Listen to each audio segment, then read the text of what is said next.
Geschichte 1 Vintage-Flohmarkt Handel. Entschuldigung, was kostet dieses schöne Vintage-Kleid hier? Guten Tag, das ist ein Original aus den 70er Jahren, 45 Euro. 45 Euro? Das ist ziemlich teuer für ein gebrauchtes Kleid. Es ist echte Vintage-Mode, sehr gut erhalten. Schauen Sie die Qualität an. Es ist wirklich schön und die Farben sind noch leuchtend. Aber 45 Euro. Was würden Sie denn bezahlen? Machen Sie mir einen Vorschlag. Ich könnte 30 Euro zahlen. Das wäre fair für beide. 30 ist zu wenig. Es ist wirklich ein Sammlerstück. Ich bin Studentin und liebe Vintage-Mode. Das Kleid würde ich oft tragen. Verstehe. Sind Sie oft auf Flohmärkten unterwegs? Ja, jeden Samstag. Ich sammle Kleidung aus verschiedenen Jahrzehnten. Das ist schön zu hören. Meistens kaufen Leute nur billige Sachen. Vintage-Mode hat Geschichte. Jedes Stück erzählt eine Geschichte. Sie haben recht. Wie wäre es mit 35 Euro?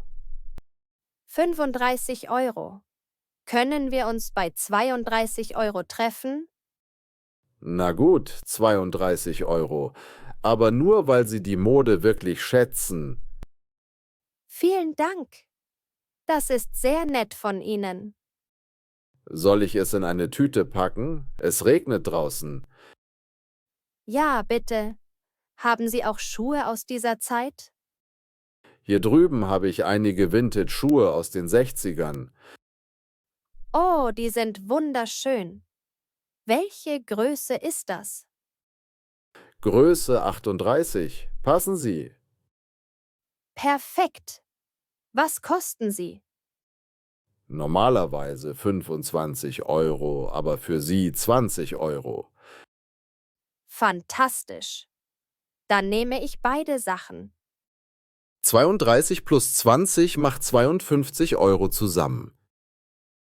Hier sind 52 Euro. Danke für die fairen Preise. Gern geschehen. Kommen Sie gerne wieder nächste Woche. Geschichte 2 WLAN-Passwort.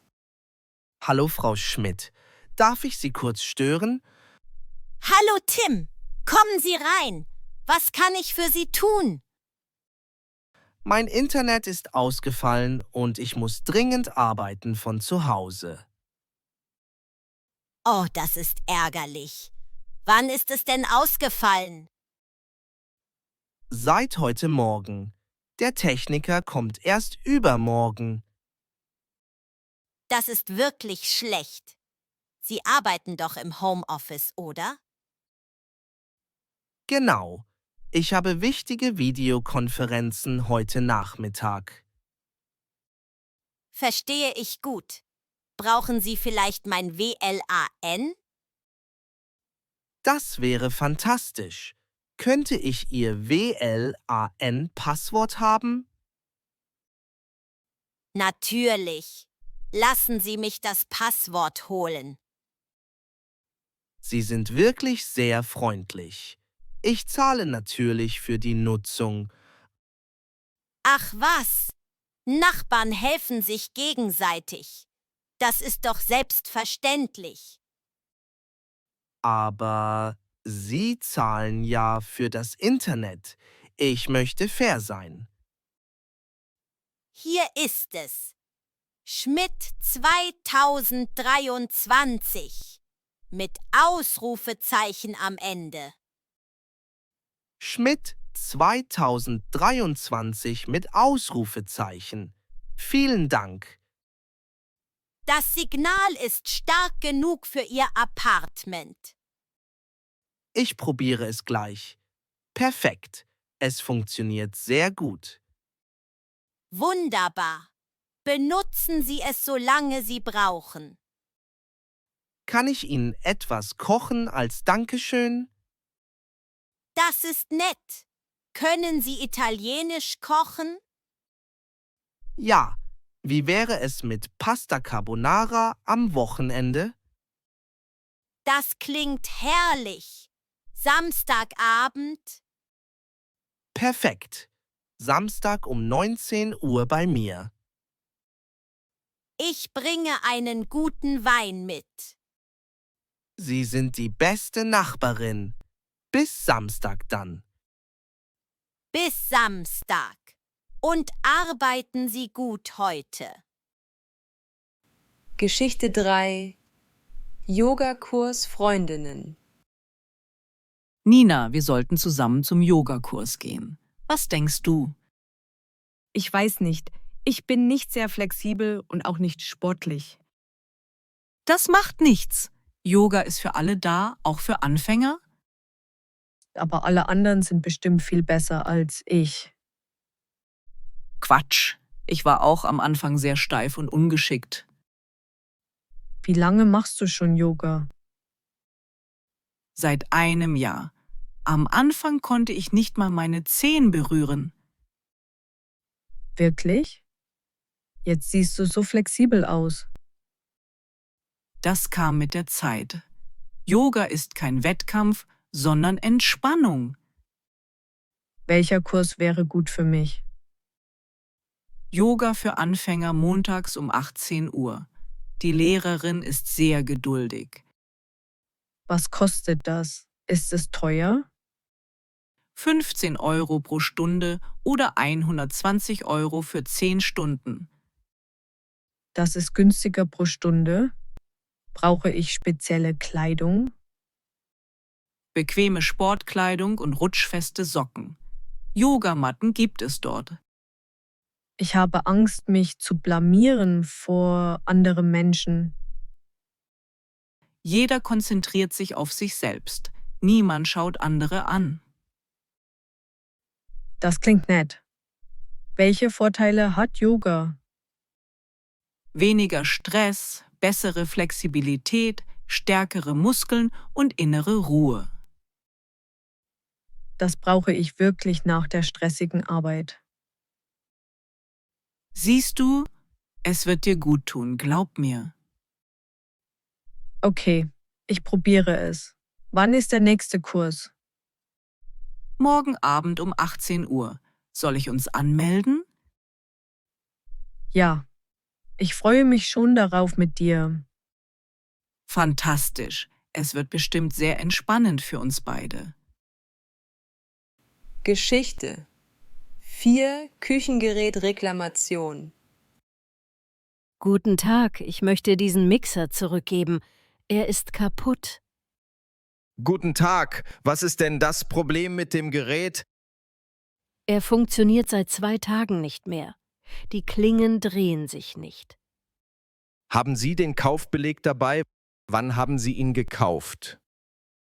Hier ist die Rechnung. Vor einer Woche am Dienstag.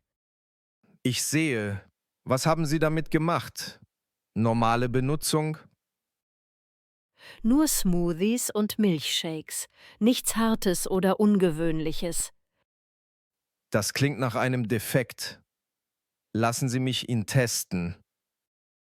Bitte. Ich habe alles nach Anleitung gemacht. Er startet nicht. Das ist eindeutig ein technischer Defekt.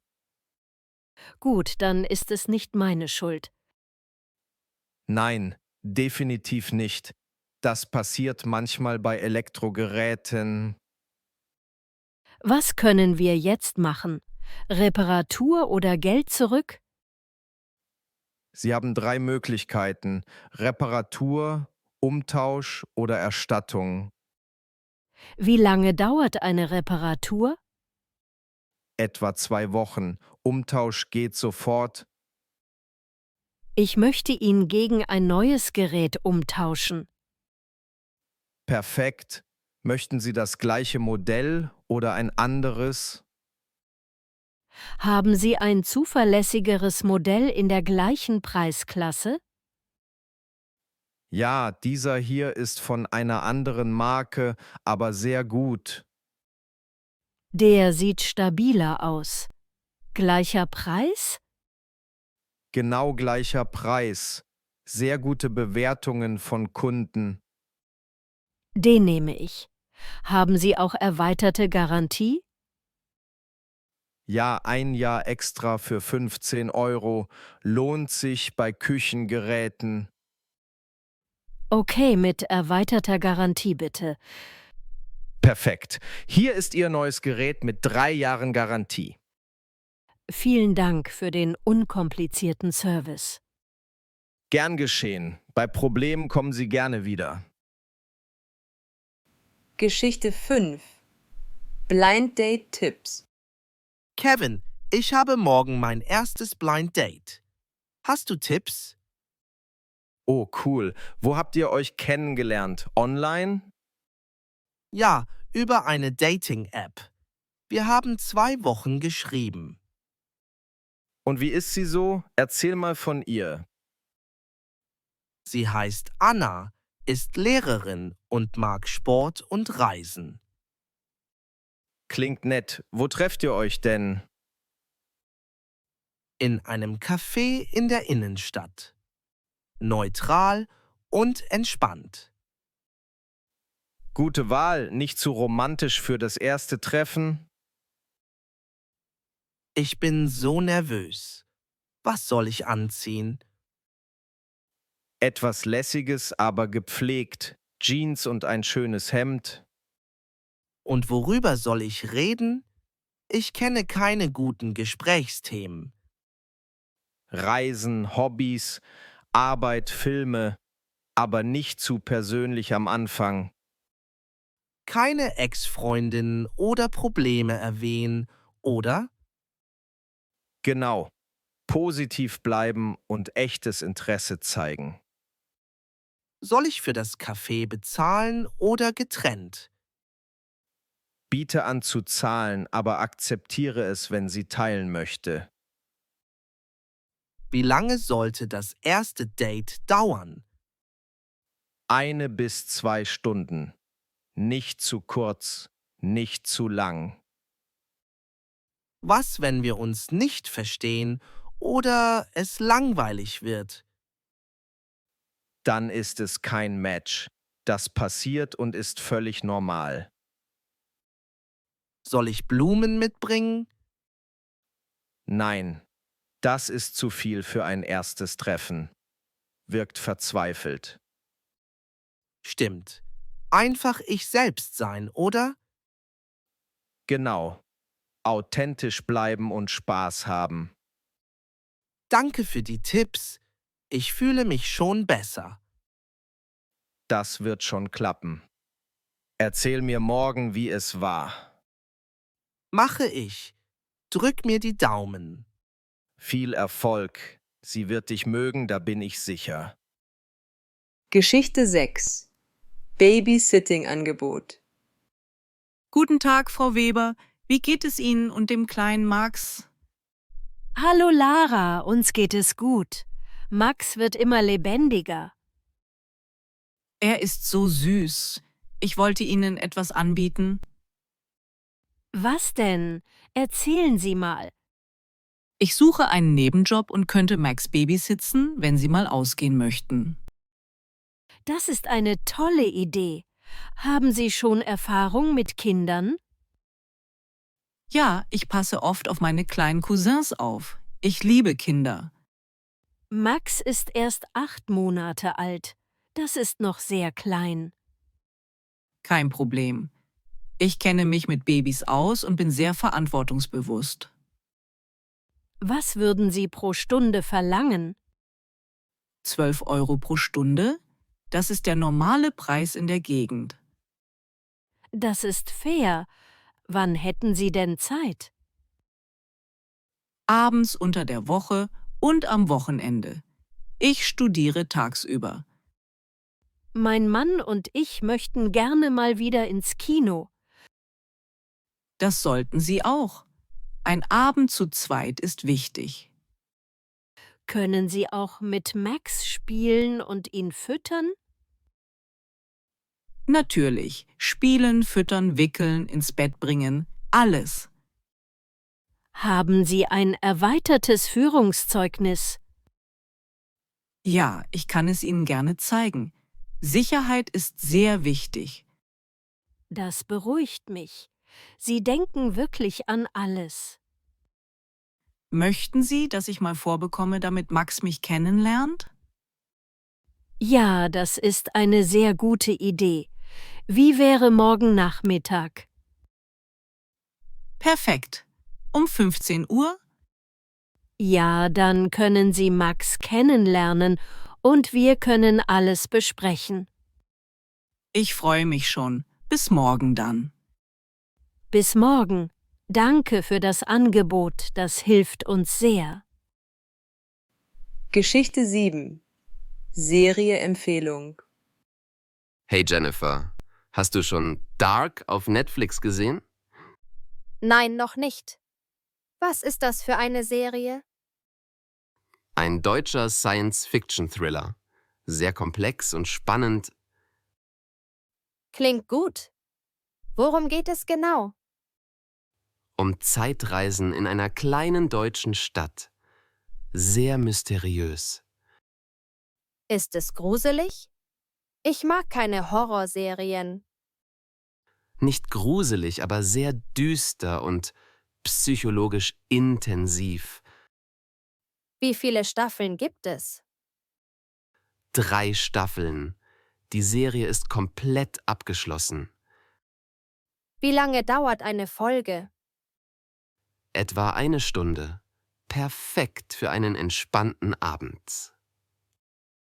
Ist es sehr kompliziert zu verstehen? Am Anfang schon, aber es lohnt sich. Man muss aufmerksam schauen. Ist es auf Deutsch oder Englisch? Original auf Deutsch mit Untertiteln. Sehr authentisch. Ich schaue normalerweise leichte Komödien oder Romanzen. Das ist mal was anderes. Die Handlung ist wirklich brillant geschrieben. Was gefällt dir am besten daran? Die komplexe Story und wie alles miteinander verbunden ist. Ist es für Frauen interessant oder nur für Männer? Für alle. Es gibt starke weibliche Charaktere und emotionale Geschichten. Okay, vielleicht probiere ich die erste Folge. Ja. Wenn dir die erste Folge gefällt, wirst du süchtig. Ich schaue sie heute Abend. Hast du andere Empfehlungen? Babylon Berlin ist auch sehr gut. Deutsche Geschichte und Krimi. Das klingt auch spannend. In welcher Zeit spielt es? In den 1920er Jahren in Berlin.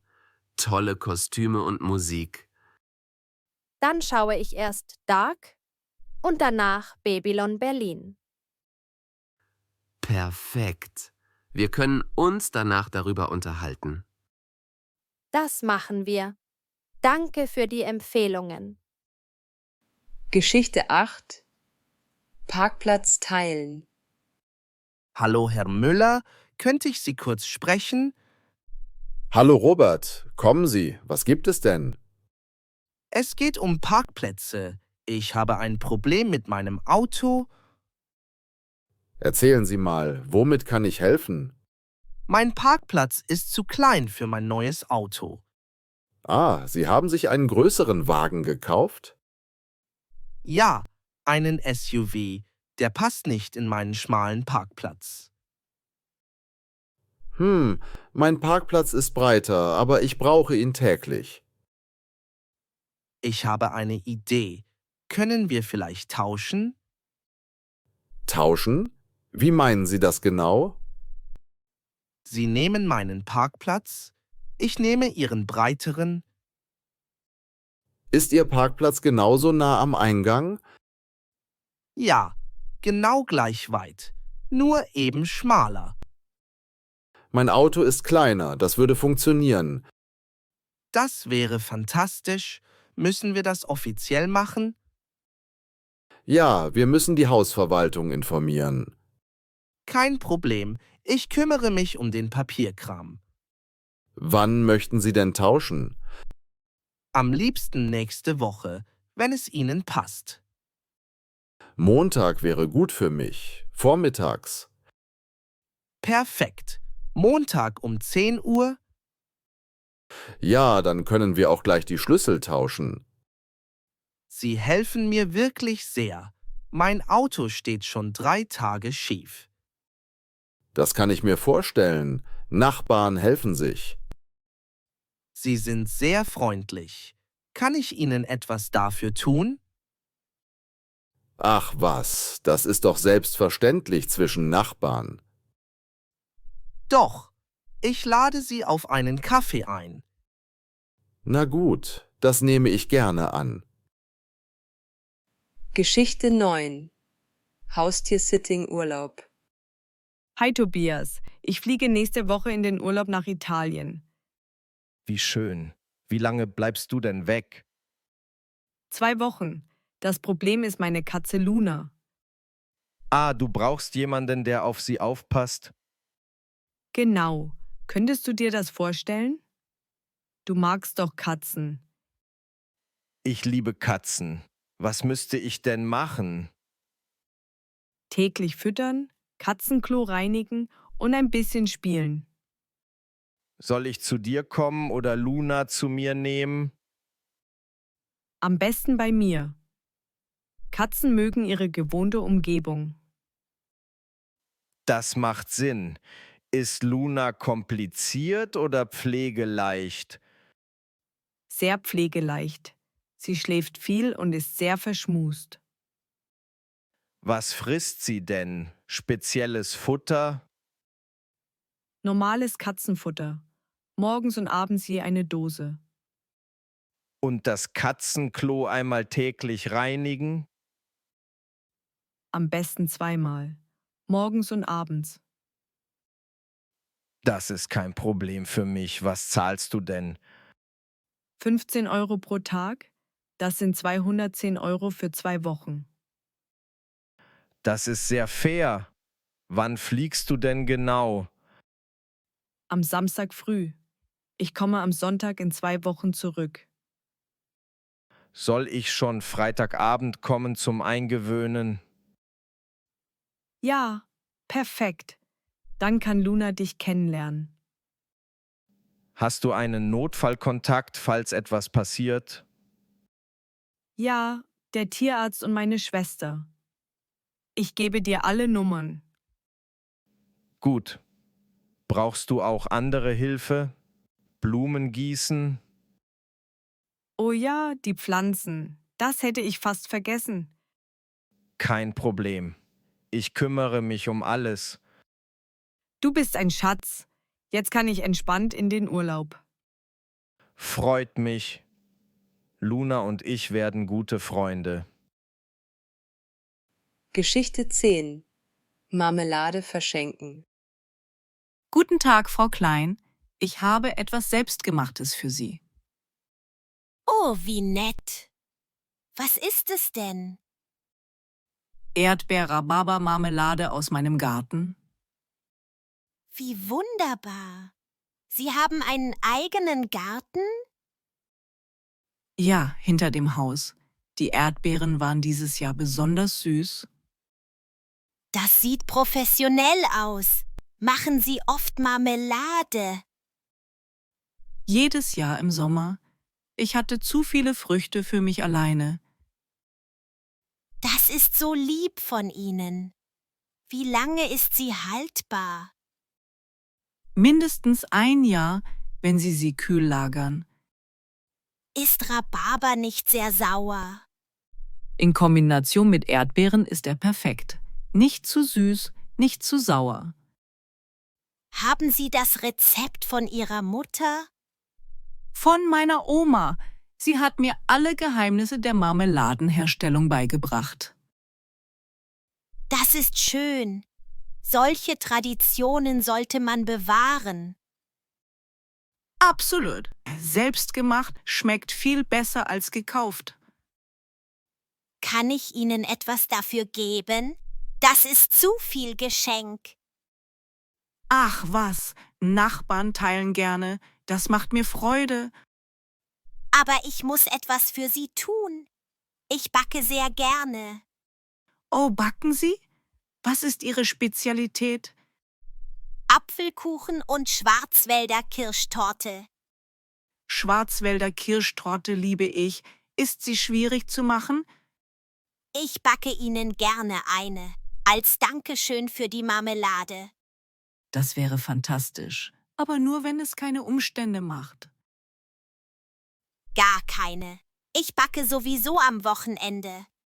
Sie sind so nett. Bis bald dann. Bis bald. Und nochmals vielen Dank für das schöne Geschenk. Thank you for watching the video, but before you go, here are some challenging German words from today's technology episode to boost your vocabulary. Practice them and share your favorite in the comments.